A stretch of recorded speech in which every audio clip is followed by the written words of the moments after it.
Good morning and welcome to the fourth day of Research and Innovation Week 2022. My name is Tony Almaguer and I'm a Senior Director with the Office of Research. On behalf of the Office of Research, I would like to thank you all for choosing to be here with us today.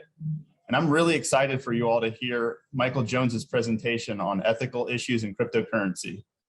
And for your information, Michael will be one of our inaugural lab leaders at the new Digital Futures building, which will be coming online later this summer. Now I'm going to kick it over to Andrew Collison, the director of the UC Ethics Center. Andy, please take it away. Thank you, Tony. Welcome, everybody. I'm excited for Ethics Day. We just had a great session earlier this morning. And before we kick it over to our speaker, I'm going to say a little bit about the theme. Sorry, I just lost my screen. Give me a second. I can't see anybody. There we go. I'm going to say a little bit about our theme, Confronting Crisis, which is part of, that's the Research and Innovation Week theme. All of the sessions for Ethics Day are connected to that in some way, shape, or form. And this one in particular, one of the things that I think often evokes some kind of sense of crisis is new and innovative technology. New and innovative technology often invokes excitement, but also sometimes panic, suspicion, and cryptocurrency is one of those disruptive innovations that I think people are very divided about. And I thought it would be great to have Michael come who's going to be directing the crypto lab at Digital Futures, to come talk to us about the ethics of cryptocurrency or ethical issues related to cryptocurrency. And before we hand it over, this little QR code right there has links to all the other sessions that are happening today. So if you haven't RSVP'd to later sessions, I encourage you to do so. You point your camera at that little thing and you can get it. We'll also paste a link to it later on in the session. And one other thing, Tony and Margot have been doing an incredible job with Research and Innovation Week. I saw some great sessions over the past few days. And let's just test out the ability to do the reaction button, the raise hand. If you could just give a silent virtual round of applause by tapping that reaction button and either applauding. I'm going to do the ta-da, like horn. Just thank Tony and Margot for all the work they did. It's a pretty enormous job, and he's doing it on top of trying to launch the Digital Futures building. So without further ado, Professor of Economics here at University of Cincinnati and Director of the Economics Institute here, I'm going to hand it over to Michael Jones to talk to us about the ethics of cryptocurrency.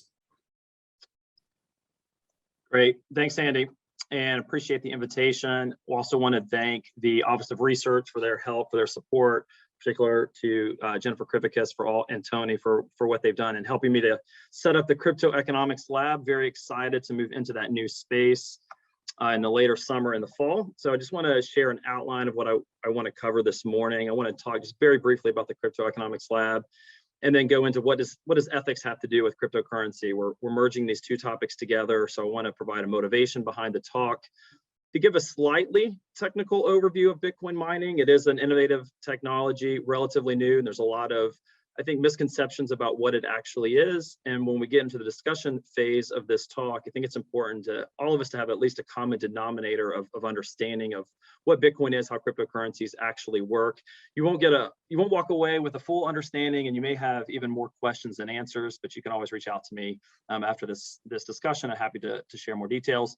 Then I want to actually discuss an ethical issue, a dilemma in the crypto space, and then want to leave plenty of time for Q&A, because I've gotten some feedback that there's a lot of questions that people might have, and so even if it's not directly related to the topic on ethics, want to be able to answer any questions that you might have. So the Crypto Economics Lab, it's going to be going up in the new Digital Futures building. Very excited. It's going to be a physical space where researchers, students, companies can study the impact of this technology, blockchain technology, and digital assets on the future economy.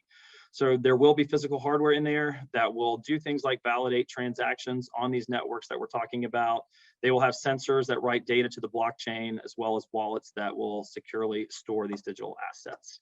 So more to come about that. But again, thank you to the Office of Research for all their help in getting this set up. So let's start with just a quick poll. Margot, if you want to share the poll, kind of warm us up, which says, have you ever bought cryptocurrencies? quick yes or no. Just want to kind of see where the audience is at.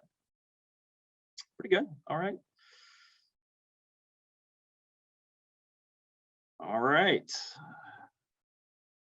Let's end there. It's 25% yes, 75% no. That's a great place to end it. I will share the results here.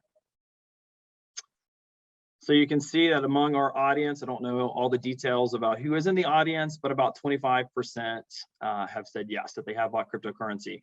And I suspect that might even be underrepresented. Some people, particularly who are in this space for a while, don't want to reveal that they own cryptocurrency for various reasons. And so it's certainly a topic that is growing in interest and is going to be with us for quite some time.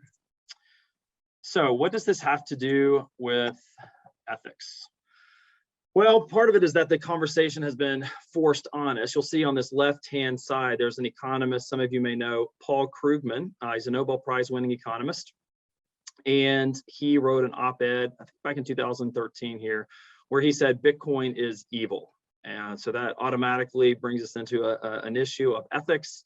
And he particularly has this quote where he says it was designed as a weapon intended to damage central banking and money issue banks with a libertarian political agenda in mind to damage states' ability to collect tax and monitor their citizens' financial transactions.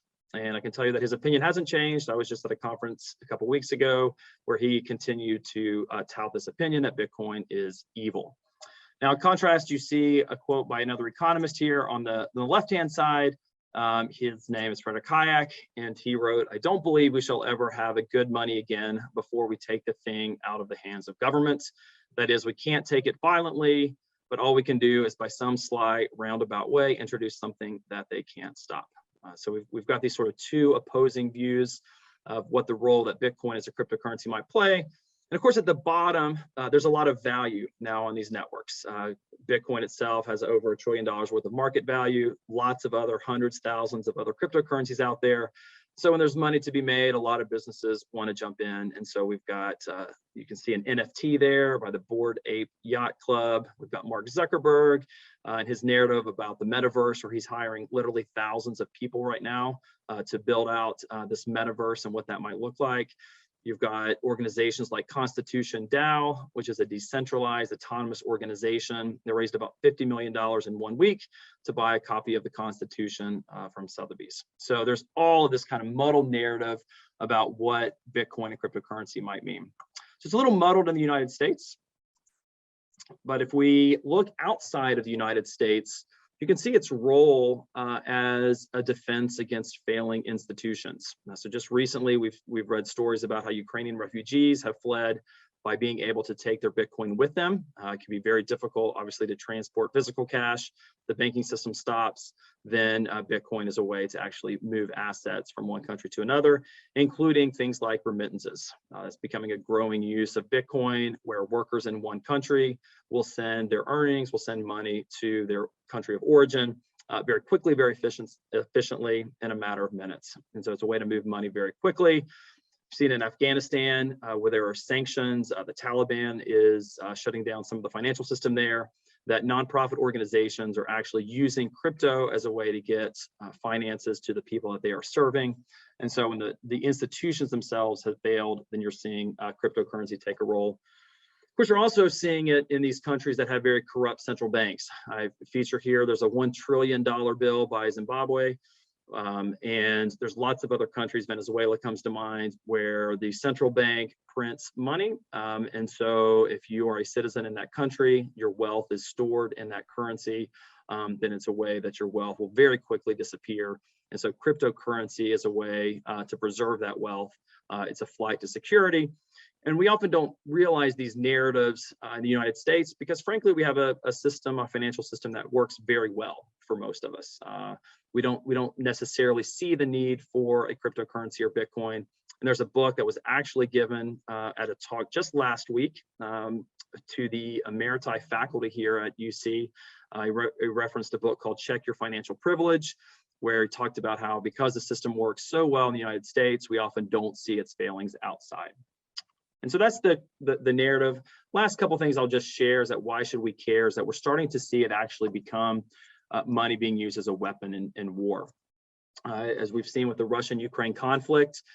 This is the currency exchange between the ruble and the US dollar. You can see for the last year, over the last year, it's been very stable. Of course, right there when Russia invaded Ukraine, of course, the value dropped dramatically. And partly this is because of the sanctions that the United States has imposed, other Western European countries have imposed. And so money, like Paul Krugman talked about, being as a weapon, one of the interesting things about this most recent conflict is how the global economic system has been used as a tool.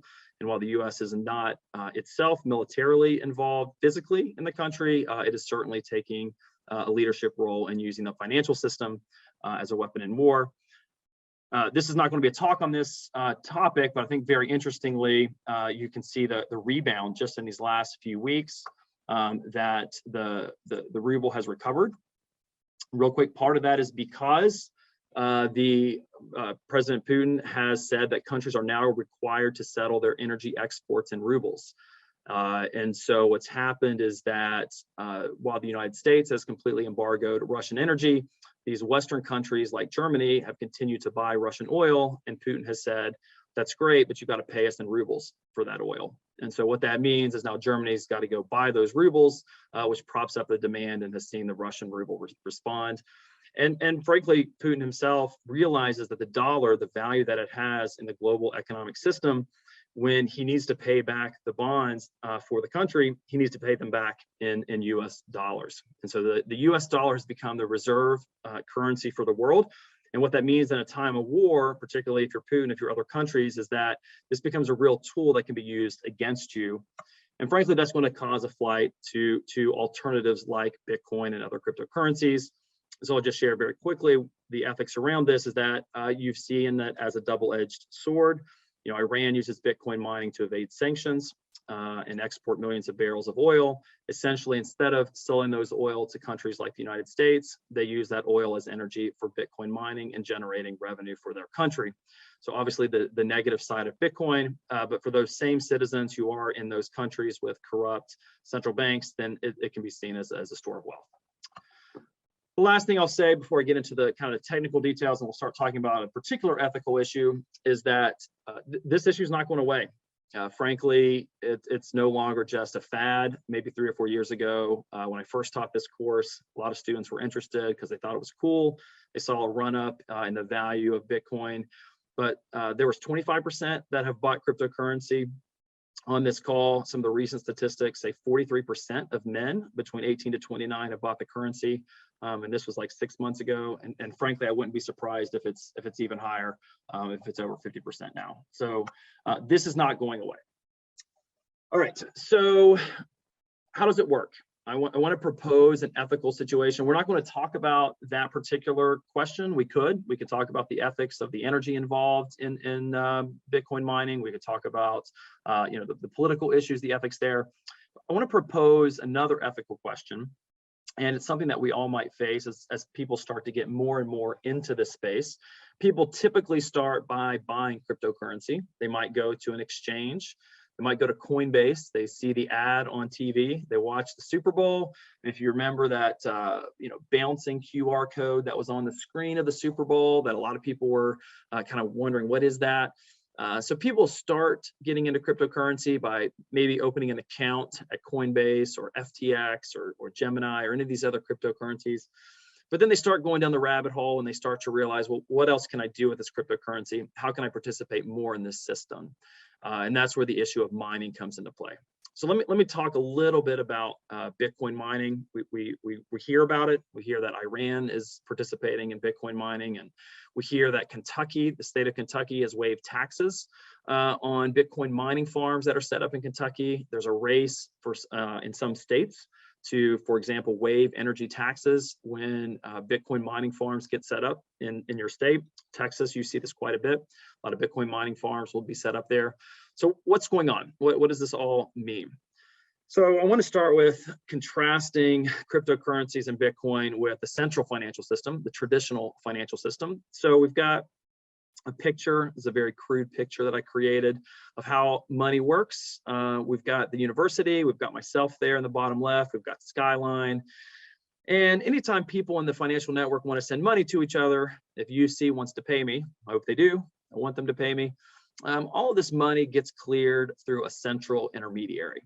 It gets cashed as a check, maybe gets deposited in my bank at Fifth Third, but ultimately there's one intermediary that serves as the one that verifies that UC has the money to pay me. I've got a bank account that they could deposit the funds into. And so we all trust the Federal Reserve. And in fact, you can see this title, this slide is that really money is trust. We have to trust someone.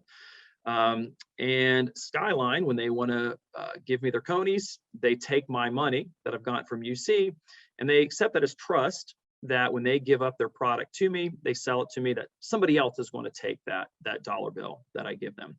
So money is really built on trust. And the question is, who do you trust? Do you trust the central bank? Do you trust a Visa? Do you trust PayPal? Who do you trust to monitor and update and validate these transactions? So this is our traditional financial system. Now, Bitcoin and cryptocurrencies turn that on its head.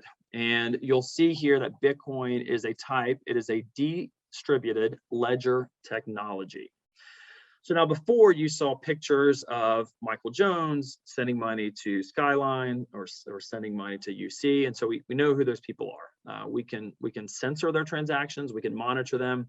But the way Bitcoin actually works is that we do something similar in that we will still send Bitcoin, we'll still send money, but we send that using these really long strings of numbers and letters.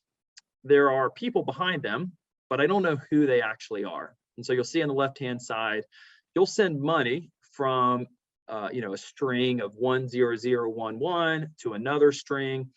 And so what happens is that instead of that transaction going through a central bank or going through a Fifth Third or a PayPal, what actually happens is that the people that are responsible for validating and updating that transaction, making sure that the people who send it from point A to point B actually have that money, that's done by Bitcoin miners. And you can see on the left-hand side, it's a network of people that are listening for those transactions.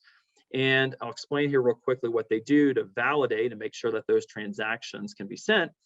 It's distributed. Anyone, including you, including me, can set up one of these miners, can set up one of these computers and participate in this global financial network. And so it's distributed. And what that means is that it's censorship resistant. Now, again, going back to kind of the motivation behind why Bitcoin exists is that you might be concerned that your central government might monitor your financial transactions. You might be concerned that they completely shut you off from the system. As we've seen with Russia, Russia was shut off from the SWIFT banking system, which means they effectively were shut out of the global financial network. Obviously, if you're Russia, that's concerning. If you're Iran, that's concerning. So when one country like the United States can bring your economy to the knees, it's going to potentially cause you to look at alternative means of engaging in the global economy. So Bitcoin provides that opportunity. It's censorship resistant. But the other thing is that it also offers a fixed supply of that currency. That in the previous example, when we were worried about Zimbabwe deciding to print all of this cryptocurrency, or sorry, all these dollar bills, if my wealth is stored in that particular currency, then all of my wealth has just been destroyed. Now, the advantage of Bitcoin and other cryptocurrencies is that that supply is fixed. Those computers who participate in the network, who listen for those transactions, who validate it, they know that the supply is never going to exceed 21 million. So there will never be more than 21 Bitcoin that are ever created. And in fact, almost all of them have been created just in these last 10 years. And you can see that as of 2021, of the 21 million that will be in existence, nearly 19 million of them have already been created. So that gives a lot of confidence. If you want to store your wealth and you're concerned about a central bank that prints a lot of money, then Bitcoin can be seen as a way to preserve that.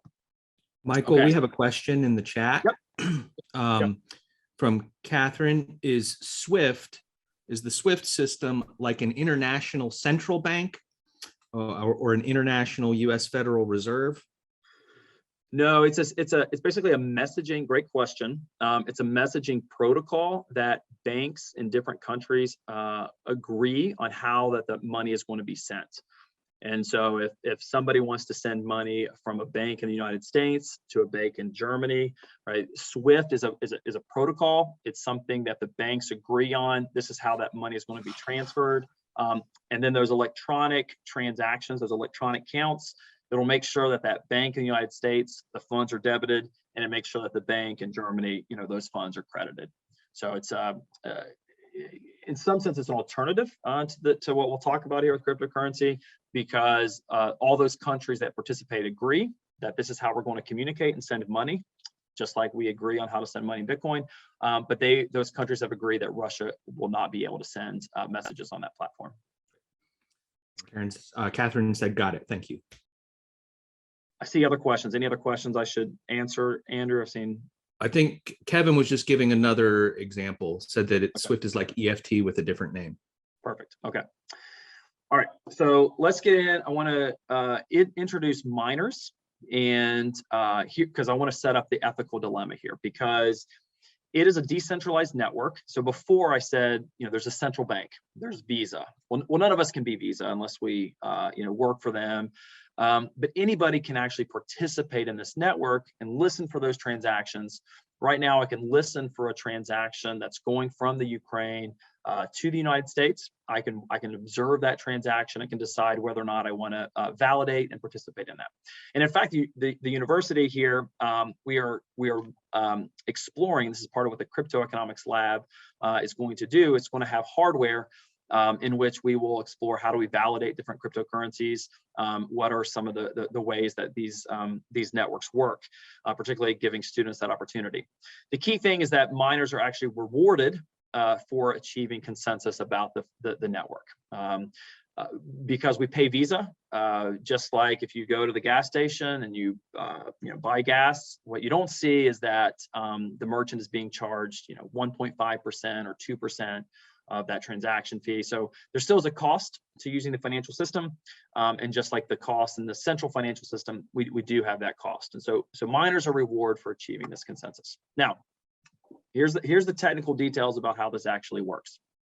So those miners, what they're doing is they're actually calculating what's called hash function.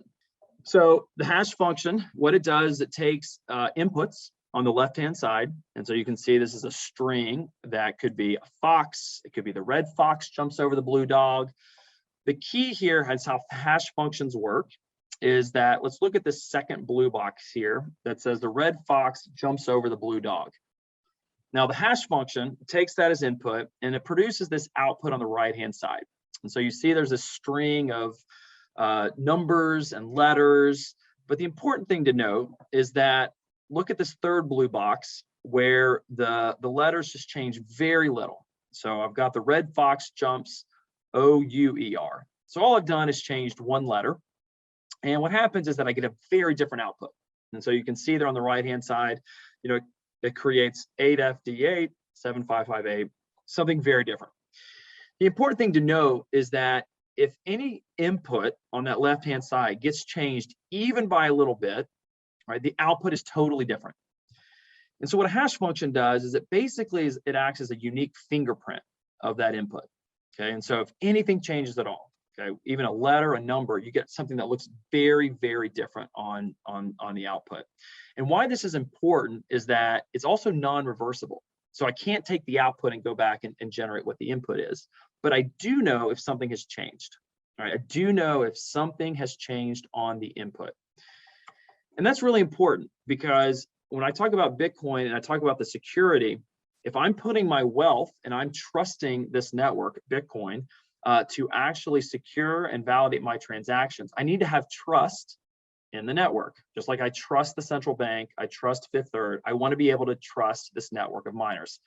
Now, I'm not going to get into all the details of exactly how this works, but I do want to show you kind of very, in a high level scheme, what's actually happening with these miners. So there's always transactions that are being broadcast every second. Hundreds of people around the world are sending transactions via Bitcoin. And so what you can see here at the top is you see Alice sends Bob 5 Bitcoin. Okay, I come up with these names. Again, it's not Alice, it's not Bob, it's a string of numbers and letters. But let's go with this to understand what's actually happening. And I've got Eve sends Grace 10 Bitcoin. So I'm listening. I've got a computer right now. It's listening to all these transactions that are being broadcast, and there's hundreds of them that are being broadcast. Now, what's really important about security is the worst thing that could happen is if Alice goes back and actually says, you know what, I didn't send Bob 5 Bitcoin. I just sent Bob, 2 Bitcoin. It's great for Alice, but very bad for Bob, right? And so central banks don't allow that to happen because they are the ones who maintain a record. They're the ones who maintain the ledger of those transactions. But remember, with Bitcoin, we don't have that central authority anymore. We are trusting the network. We're trusting the miners. And what they do is they collect all of these transactions together. And you'll see here right in the middle, there's this thing called a hash function. Now, just for the sake of time, I'm not going to do the interactive exercise, but you can see, and I can share this presentation later with anybody who's interested. You can take these inputs, just like we showed before. And what happens is all of those run through a hash function, and they will generate this output. So you see right there in the middle of the screen, the gray screen that says 3BB, 1C2B, some arbitrary, really long string. And why this is important is because this is a record of the transactions that occurred. If anybody tries to go back to that ledger and tries to change it, the rest of the network is going to know that something's happened. And so what happens when miners are solving this, and here's the key. This is where it all comes together. Like people talk about mining and they're using electricity, and what does all this mean? Those functions, a hash function, is just something that your computer can do. It's just like Excel. I type in a function in Excel, what's the square root of this cell, and it spits out a number. Hash functions operate the same way. Your computer takes all of these transactions, puts them all together, and it spits out a number, spits out a hash output. Now, what happens is that these miners, they're trying to solve for a particular value, and you can see here that this is circled in red. They're solving a math puzzle, and that they want to come up with a number, and you can see this at the bottom, so that the hash function has all of these zeros at the beginning. This is you can see that there has to be, trillions and trillions of possible combinations to try to get it so that you can have all these zeros at the beginning. It's like flipping a coin. If I flip a coin, what's the likelihood that I get tails 18 times in a row? Right? It's nearly impossible, right? Unless you have thousands and thousands of computers that are literally flipping coins, trillions of times a second. That's what's happening. That's what Bitcoin miners do. They get all of these transactions together, and they do all these hash functions until they finally generate a value that says, I got it. I got the value that produces all of these zeros at the beginning, and I tell the rest of the network that. And when the rest of the network sees that, hey, this person solved the puzzle, I can check it. Okay, remember that the hash functions are deterministic. I can put those transactions and check them as a miner myself, and I say, you know what? This person's right. They got it. So we're going to add those transactions to the ledger, and everybody on the network that participates agrees that Alice just sent Bob 5 Bitcoin. Now, here's the interesting ethical question. Anybody can use this network. Right now, I could send 5 Bitcoin to Andrew or Tony. I'm sure Tony would love that if I send him 5 Bitcoin, but that's anybody can do that. At the same time, people in Iran can do that. Russian oligarchs can do that.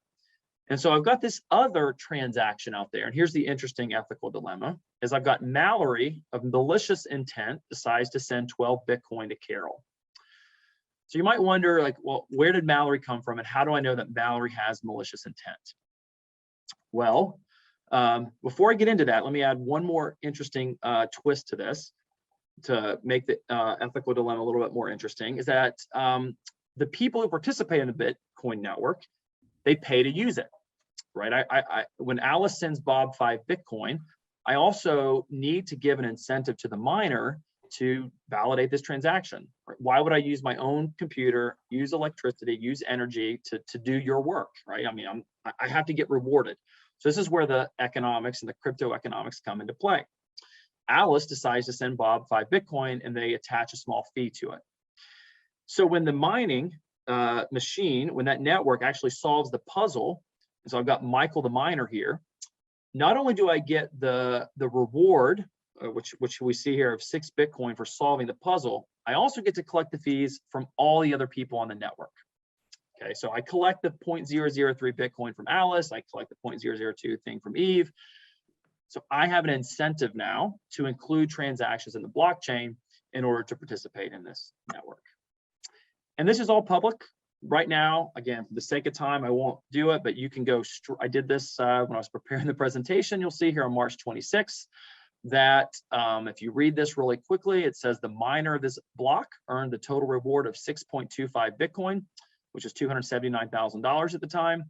They also received the additional $2,565 reward pays as fee for those 1,399 transactions which were included in this block.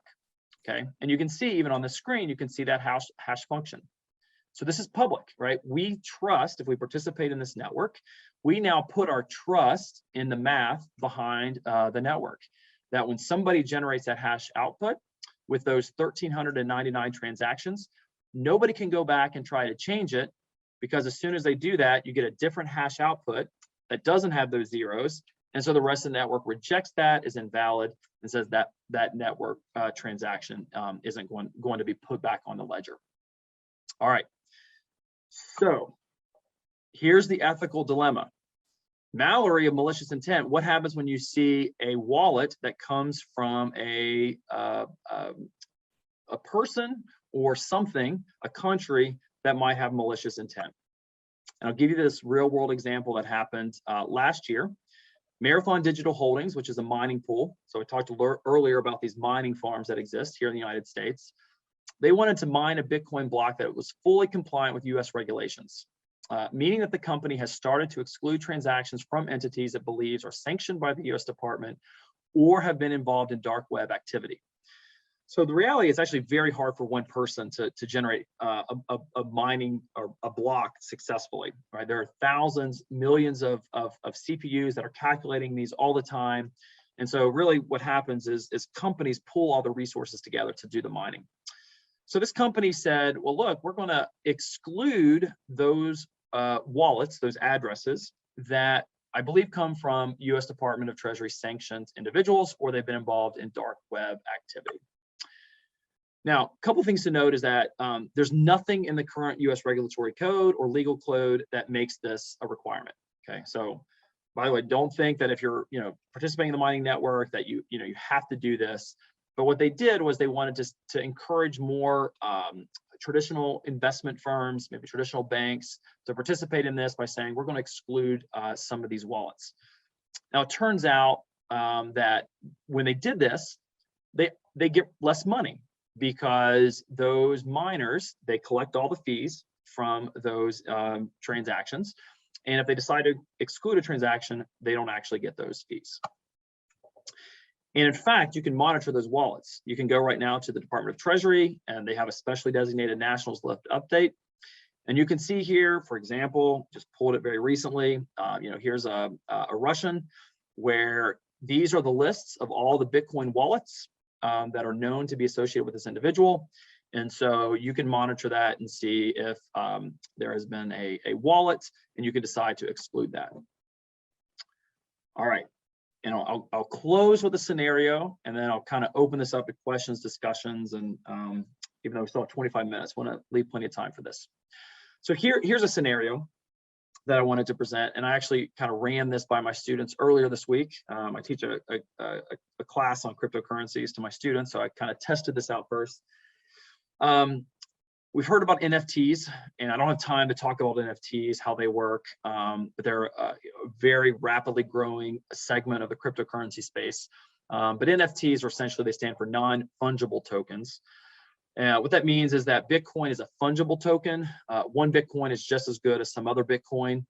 When Alice sends Bob 5 Bitcoin, it's the same type of Bitcoin as when Eve sent it to Grace, right? They're fungible. It doesn't really matter who has that particular Bitcoin. Non-fungible tokens, essentially they're unique. And so people are trying to create all these really unique attributes. And instead of currencies, we can talk about images and music and any kind of artwork. And so that's where the Bored Ape Yacht Club that you might have heard about comes from. So this happened just a couple months ago. Someone decided to create all these NFTs. And what they did was they participated in this scam or this fraud called a rug pull. And I'll explain how that works. So someone creates all these NFTs and they want to sell them. They want to sell them on the network. And so people pay for these NFTs with cryptocurrency. And in exchange, instead of getting a Bitcoin or some other cryptocurrency, they get access to this image, right? So this picture that we see. Now, what happens though is that part of these NFTs comes along with a promise that you can use these NFTs in a game, in a community, where if you own this particular NFT, you could talk to other people in this community. So there's all these marketing and things that are built around NFTs. And so won't really get too much into the details of this, but what happens, and you can see here on this screen, is that when the creators of these NFTs, they get all of the money initially from those people who bought them. And it turns out you can see here at the bottom, there's $1.2 million. People sent $1.2 million for creating all of these images. So by the way, this is a very fascinating space, and you can see why students are really interested in NFTs, because if you create the right NFT, you can sell it for $1 million or 2 million or whatever it is. It's really a way to certainly pay for your college tuition. So anyway, they generate this 1.2 million, they get all this money, but then they don't actually go through with the project. So they don't create the game that's going to use these. They don't develop the community. They really just take the 1.2 million and they walk away. Okay, so that's what's called a rug pull, and this happens in the community. And so one of the things that you're worried about in the crypto space is security. So here's the ethical dilemma. I'll pose this, and then I'll kind of open this up to more general questions too. So you're mining, you're participating in this network, you like the system, you're learning more about this, maybe you bought Bitcoin or maybe you bought something, and now you want to start participating in the network as a miner. And you find out about this Frosty's rug pull from your friend. And so they say, hey, you know what? All this money was scammed, $1 million was taken from this, and maybe it was even your friends. I gave $1,000, I bought this NFT, now it's worthless. Well, the person who created those NFTs, now they want to move the money. So they announce to the network and they say, okay, I want to move the money from this one wallet, this one address, to another wallet. Now, we haven't had time to talk about all the advantages and characteristics of networks, but the Bitcoin network is public, it's transparent. The reason people trust in it is that all these transactions can be observed and validated. We can see that account. And we can see where the money is moving. And so it's broadcast to the Bitcoin network. And the question then becomes, do you include this transaction in your mined block? So remember, what you do is you gather all these transactions, Michael's transaction to Andrew for 5 Bitcoin, and Margot's transaction to Tony, right? So you listen, you're gathering all these transactions. You can exclude it if you wish. You don't have to, but you also lose those fees that come from this individual who pulled the rug pull. So do you include this transaction in your mind block? And I will say we can open up this discussion because it's not just about these wallets. You can talk about what happens if it's from a sanctioned wallet. What happens if it's you think the wallet came from Iran or you think it came from North Korea. What do you do in this scenario? All right, so I'm going to stop sharing. I tried to end 11:10. I want to see, Andrew, any questions, any kind of well, there's a question about the environmental stuff, but I figured we could sort of push that to the end. Let's start with this dilemma and then get to that. Okay. I just wanted to ask a kind of clarification question to just sort of frame the dilemma for folks, and then we'll turn it over. So just make sure I understand this right. So no human being is doing this on their own. They basically set up their computer and there's some kind of program operating. And what you do is basically you have the option of creating a kind of like a blacklist, right? Where it's correct. Sort of anything computer run, but if you see any of these wallets, ignore it or don't validate it or reject it. That's correct. So you have the option of doing that. You know what the suspicious wallets are, and you have the option of just excluding them from your computer's program, right? Correct. And then I take it the dilemma is, I want to sort of amp up the force of the dilemma, you could decide to exclude it, but with hundreds of thousands of people running these mines, those things are just going to go through, right? There's just no, so you're not actually going to prevent the thing from happening, right? It's happening no matter what. And so the question is, if I've set up this system and I'm participating in it, why blacklist a wallet when the system is so large and decentralized that it's going through anyway? Is that sort of the force of the question?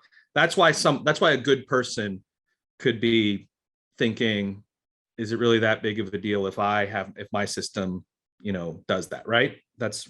You got it. Okay. That's why you're in your position. That's why you're in your role. That clarifies it great. Yep. Okay, excellent. So we'll turn it over. So what do folks think? You can either type something in chat. Here we go. We've got some chat coming up. Or raise your virtual hand. I'll keep an eye on that as well and call on you. Catherine's asking, in your dilemma, is refusing to validate the suspicious transaction like a socially responsible investment portfolio? Would that be a good analogy? That is fantastic, because let me hold on. I want to share just really quickly that give me 1 second. I'll share. You're thinking like me, Catherine. So what I wanted to do at the end, and I didn't do this, I think there's a lot of analogies here that help answer this question. You can think about this as kind of tainted money. Do you think about this as, well, I think philanthropies ask these same questions. Do I take money from dirty hands? Like with the pharma companies who are the Sackler money going to the Met. So I think, and Catherine, to your point, I think this could fall into this third analogy of ethical investing. It's a great point. Do you not invest in companies with opposing values? I had two other kind of analogies. You could think of as like consumer activism. Do you have the responsibility to boycott a company? Anyway, so Catherine, I completely agree with you. I think that's one way of approaching this issue. Other folks on the question of whether to, again, we'll get to the environmental question here in just a bit, but thoughts on to not validate transactions from suspicious wallets or not? Do you? Hey, Michael, this is Here we go. Jennifer. Sorry, Andrew, this is Jennifer. Go right ahead. I'm just gonna speak up. I've kind of got two questions. One of them is, what is the big bank? I mean, not the big bank, but like, what is the big typical, the big co-typical reaction? Is it socially responsible, or is it just give me your money? I'm just the transaction person or transaction co. So I don't care. I'm here to make money. My other question is totally separate from what we're talking about. It is your research. And if you were to write a paper and publish it in a journal, a peer-reviewed journal, what might that look like on this topic? Is it something like an ethical dilemma that you would write? Like I'm trying to get at the, what does the research look like for you here? Yeah, great question. So on the first question, nobody is really creating blacklists. I mean, the reality is, as Andrew pointed out, first of all, there's no obligation to, there's no legal obligation. Anything with the sanctioned wallets, that only applies to centralized exchanges, like for example, Coinbase. If they know that they have that wallet on their platform, like they have to freeze the assets and they have to report it. But in terms of like the validation, and in fact, when Marathon announced that, they were roundly criticized by everyone, including other companies. And it was particularly because Bitcoin's ethos is it is censorship resistant, right? So we're not even going to get into this idea of like moving transactions around. So no one really is doing it. However, I will say, I think things might start to get to the point in 3 years, 5 years, like where do these things go? I think that's one of the digital futures, kind of thought questions is, I think you might start to see whitelists. So what I mean by that is no one's going to do the blacklists, but you might start to see the United States or countries say, we'll regulate Bitcoin, you can use it, but it can only be these Bitcoin we've already approved So I think that's the first piece. The second question is, what does the research look like? And this is where I'm open to collaboration. In fact, my closing slide here was, does anybody want to work with me on this? Because I know the crypto, the economics piece, but the ethics piece is, I think the way to handle this is, I don't have the answer, but I want to use those frameworks. There are similar types of problems, like the dirty hands in philanthropy, the ethical investing. So I think that was a great one, Catherine. There are these frameworks for addressing this. And I want to, the paper would say, which one of these is maybe most appropriate? Nothing's perfect. And then maybe draw on the literature of that. If you think this is the right analogy, this is the right ethical maybe way to address it. Michael, I actually have a question related to that with the analogies. Oh, by the way, in terms of collaboration, yes, would love to. But would another, I don't know quite how to frame it. Would another analogy be something akin to a due process? Like, imagine you knew someone was some kind of criminal. Do you think they shouldn't be able to use their bank accounts at all for anything, right? Like, so I don't know how quite, or not even a criminal, but like, you've just been told they're a criminal by someone else, right? Do you then do whatever it is in your power to not let them use their bank accounts for anything when you don't even know what they're using it for, right? Well, and this is the other interesting thing. I mean, you can always create layers. What happens if that money, so you see both sides of the wallet, what happens if they sent the money to United Way? I mean, then, right, do you shove them off that because of who they are? Okay, so I just wanted to ask that, but we've got some questions in the chat here. Okay, so, and again, I do want to come to the environmental piece, but Eduardo says, I'm interested in the choice architecture. Is it a default setting to validate transactions from all wallets? If so, might there be a big burden to learning about this issue and how to do it? You might think to make this responsibility feasible, we need easier ways to opt in. I think that's might been what you were talking about with the. Great question, Eduardo. Yeah, you're right. I mean, the default, humans aren't manually doing this, right? They download code that's calculating the hash functions for them. And so when you download the software to be a miner, you can tweak it. You could include that, but there again, there's no one that's doing that. That example I used, Marathon, they had to write the custom code to put their own, list of wallets in there. So you could, to Eduardo's point, you could do a grassroots effort to say, we want to, we're going to maintain this blacklist. But again, there's issues there because who do you trust? Come back to this issue of trust. Do we trust the people who create the blacklist? Am I responsible for double checking? What happens if I just block the Ukrainian refugee and now they can't move their money? Who do I trust to maintain that list? There's another question in the chat that's related to this, but then I can see people are itching to talk about other ethical issues with cryptocurrency as well. So William Hawkins puts forward another kind of analogy. Is there an analogy to something like this? I disapprove of what you say, but I will defend to the death your right to say it kind of argument. Could you say something similar with not getting in the way of transactions? And I think this is where I'd love to talk to folks in the law school. You think about professional ethics, particularly in law. There was a case where, I forget the details, but the lawyers knew where the bodies were buried, but they didn't reveal the location because that would incriminate their defendant in another case. And so there's this whole ethical issue of, in their role, obviously as human beings, as individuals, we should do this, but as the lawyers, maybe they had a different role. So I think William is right. That's another analogy just to work through that I haven't done the math and done the analysis yet. So want to get to some of these other questions. So Nathan asks, in the WannaCry cyber attack and subsequent North Korean ransomware attacks, the attackers asked for payment in cryptocurrency from their victims. Given the potential of cryptocurrencies for cyber criminals, do you think we will sooner or later see U.S. intervention to regulate cryptocurrency use? Yeah, President Biden just released his executive order a couple of weeks ago. The question is, which agencies want to regulate this? Does this fall under the SEC? Does this fall under the Treasury? Does this fall under the Fed? Does this fall under the FBI?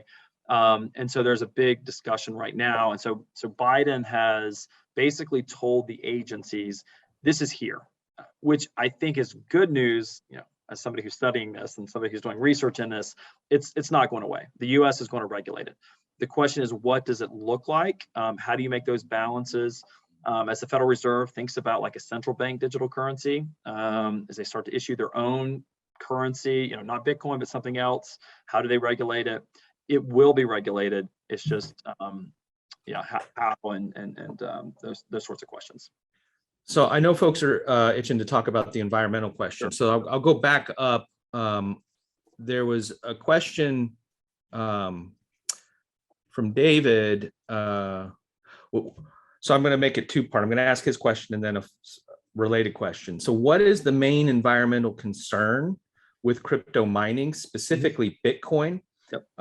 Is because of its large energy consumption? Is the rise of mining creating a larger ecological problem? And then if you could just speak generally about the sort of environmentalist arguments against cryptocurrency. Yeah, happy to discuss this and spend time on this. So the process of validating these transactions, maintaining the security and the integrity of the ledger does require these hash functions. And for the proponents of Bitcoin, they would say this is a feature, not a bug. And what I mean by that is security and securing the network doesn't rely on the traditional tools of criminal justice. You can't fine the person. You don't have access to putting them in jail. So essentially, you have to make the economic costs of attacking the Bitcoin network greater than the benefits. So what I mean by that is, in order to actually go back and change those numbers, right? So to say that Alice sent 2 Bitcoin to Bob or 12, it requires a tremendous amount of electricity to do that. And so the fact that that can't happen is what secures the network. So I say that because on the proponent side, they would say, yes, it uses a lot of electricity. I think somebody in the chat said it's more than a country. Like it does. So there's no question it uses a lot of electricity. But that is the cost of using the system. Now, where things are going is that there's alternatives. So Bitcoin is one alternative. There are other ways of achieving consensus and maintaining the ledger and securing it and validating it. And we don't have time to talk about all of those, but one way, for example, is instead of having all of these miners compete, so what you're doing is you're creating a market, right? I'm creating a market with a reward, with a cost to secure the network. Another way is to say, I'm just going to randomly appoint one person, right? So I'm going to randomly appoint miner 1275, and they get the right to update the ledger. And so that's called what we call proof of stake. It's a different way of achieving consensus, but it doesn't use any electricity or very little because I'm just calling on that one miner to do it. And so, yeah, I don't know if that answers the question, but it's a hot topic. And I think some of the currencies like Ethereum that are built on this mining process, this hashing, you're starting to see them transition from mining into proof of stake. People object, again, some people object to that because it's not as secure, right? What happens if you get a hold of that random person who's attacking the network and you're somehow able to change things? Then it's not as secure as, say, the Bitcoin network. We have about 5 or 6 minutes. Other questions? David Gillespie in the chat says, not so much a question, but rather an observation. I work with the Office of Information Security here at the university as a security analyst, and we are seeing a rise in cybercrime targeting students who have been involved with cryptocurrency trade. It appears that cyber criminals prefer to target inexperienced buyers due to their lack of blockchain knowledge. This is great. When we originally talked about setting up this lab, in my mind, I thought, oh, we're going to have all these students and projects, and the companies will just say, hey, we want this to be implemented. But the reality is that there's just a total lack of knowledge in this space. And I've spent a lot of my time doing panels, doing workshops, doing things like this, just to educate on how these things work. And I think David's right. It's very vulnerable. People who don't understand, what does it mean when I've got, all this money, like I got a background, like it's sitting on my cell phone, and if you don't understand how it works, then you are very vulnerable potentially. Great. Any other questions?